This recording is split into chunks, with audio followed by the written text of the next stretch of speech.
Hi, I'm Ruth Ann Jones, the Instruction and Outreach Librarian at Murray Hong Special Collections in the MSU Libraries. And I'm Tad Boehmer. I'm the Curator of Rare Books and the Special Collections Catalog Librarian here at the Murray Hong. We're going to share two of our favorite books from the field of human anatomy. The first one, the large one here, is from 1555, and it's considered the first work of modern anatomy. The second one is from a bit later, 1738, but it has some really interesting features we think you'll like. The first book we're going to look at is called De Humani Corporis Fabrica. That's Latin, of course, which was the language of scholarship in the 1500s. In English, it means on the fabric of the human body. And scholars studying the history of medicine just call it the Fabrica, and that's what I will do. Here is the title page of the Fabrica. The author of the Fabrica is Andreas Vesalius, and here is his name, actually the Latinized version of his name, Andre Vesali. This plaque here talks about the fact that he was the physician to the court of the Holy Roman Emperor. That shows us that this is the second edition of the book, published in 1555. The first edition of the book, this plaque talks about Vesalius being a professor of anatomy at the University of Padua. Being the court physician to the Holy Roman Emperor was actually Vesalius's dream job in a way. His grandfather had served in that post, and his great-great-grandfather had served in that post. So it had to be really meaningful to him to also achieve that. Another element of the image is the skeleton who is looking over the table where Vesalius is conducting a dissection. That's another symbolic reference to the fact that Vesalius took the human body itself as his source of knowledge rather than just books or ancient knowledge that had been passed down the generations. As we can see, the room where Vesalius is conducting his dissection is very crowded because it was quite a big event for a dissection to happen. And a fun element of this that I enjoy is the fact that on both sides of the room, particularly right here, there are some young men who have even climbed all the way up on the pillars to try to get a view of what's happening.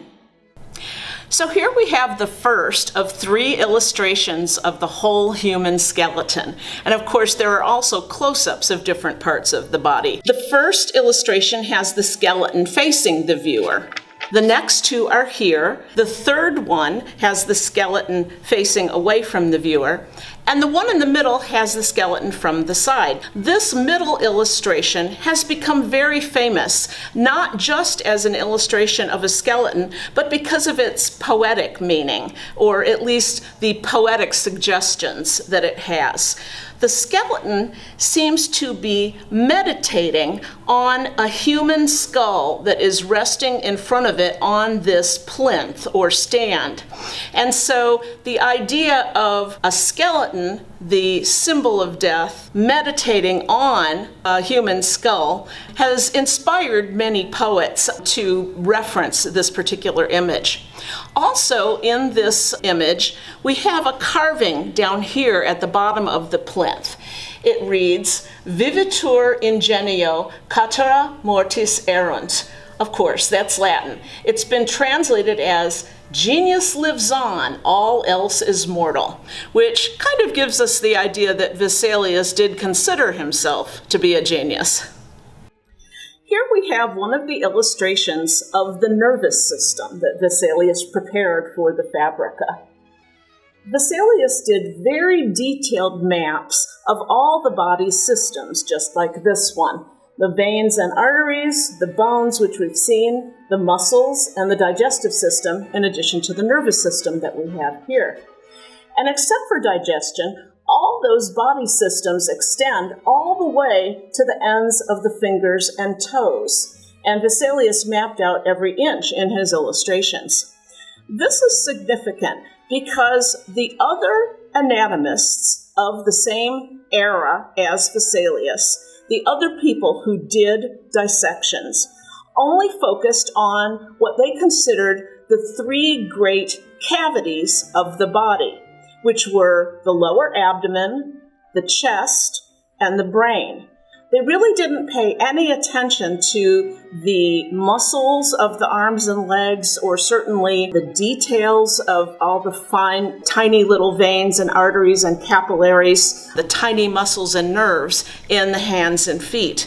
Vesalius did think that the entire body was important, and his illustrations show that by giving the same amount of detail to all the parts of the body.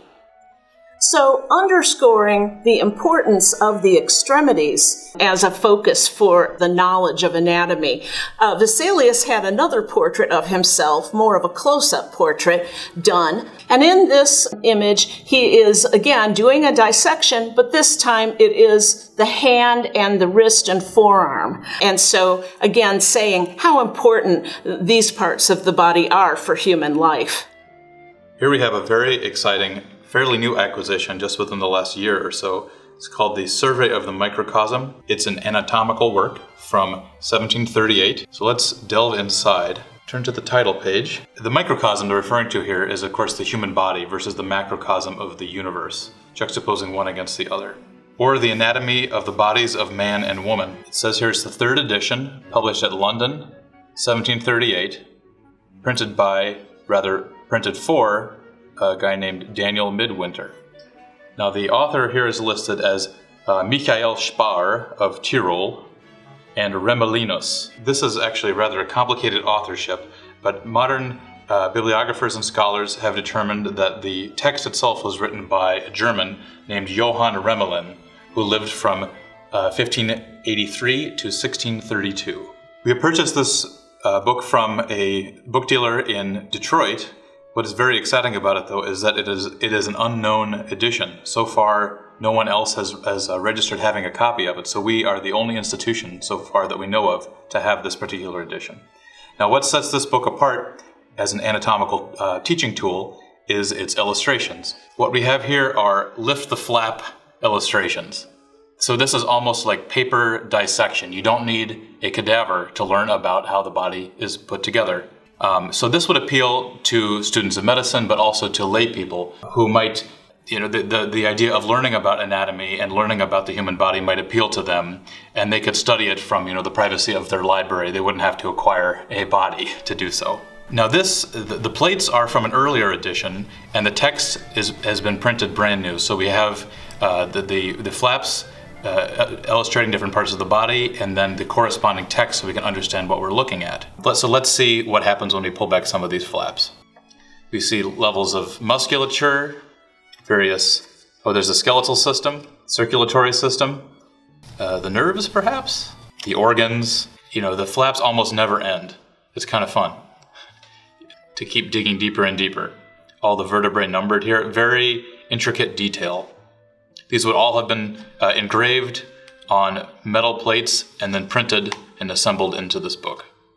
This book still would have been a relatively expensive production, but it would have been easier to acquire than, say, a copy of Vesalius, which was meant for a serious student of medicine. This more for the layperson, somebody more interested in the basics of human anatomy and wanting to learn about the makeup of the human body. So we've got 4 plates in this book, 3 with moving parts. And actually, they're divided into what are called visions. They don't call them plates. So this is Visio Prima, the first vision. Turn the page, focusing specifically on the male, the second vision, and then on the third plate, the female, the third vision. Let's go back to the male here, the second vision. The text on the facing page divides up all of these parts of the body and the labels within the sections, and gives the corresponding part. So for instance, if I want to see what is letter A here, I'll go to Vision 2, Faccio 1, Figure A, and letter A is the forehead with the vein thereof. Let's take a closer look here at this sort of oversized skull that the man has his foot resting on. What's really neat, you can see the different layers of what is below the bone and additional flaps. It just continues on and on. printed on sometimes more than one side, which technologically was a very difficult process as well. So there's a lot of assembly being made here before the book is published. It's quite a production to put this together. This is quite a feat of technological wonder here. Putting this together was quite an intricate process in itself, printing it, making sure all the pieces were in the right place. I've seen other works like this that include small paper organs that can actually be taken out, like an early version of the board game Operation. Let's turn on now to the third vision, the female body. And I'd like to point out, also notice that she's got her foot resting on a skull, almost in the theme of that was common in art, the Memento Mori, remember that you will die, a memory of death, that death is with us even in life.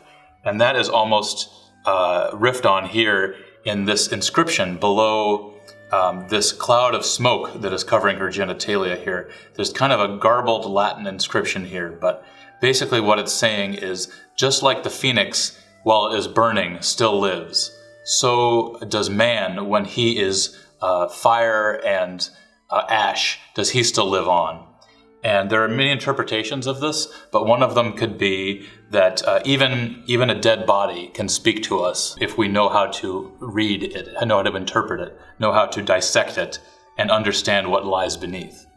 I really enjoy the process of finding these books and acquiring them for the library. We were able to acquire this book thanks to the Mary Thomas and Robert Thomas endowment. But also as the cataloger, I was involved in making this accessible through our library catalog, and I got to research all kinds of copy-specific features that are only contained by our particular copy we have. I really enjoyed doing that. Former owners, people who have handled it and read it and used it, enjoyed it over the years. The most important mark of ownership in this book is this inscription here on one of the flyleaves. And I enjoyed identifying this individual and adding that name to our catalog record. So what we have here is T.S. Jolliffe, 1769. This is the name of a person, and I did some research, and I'm thinking that this is likely a man whose name was Thomas Samuel Jolliffe. He lived from 1746 to 1824, and he was a British politician.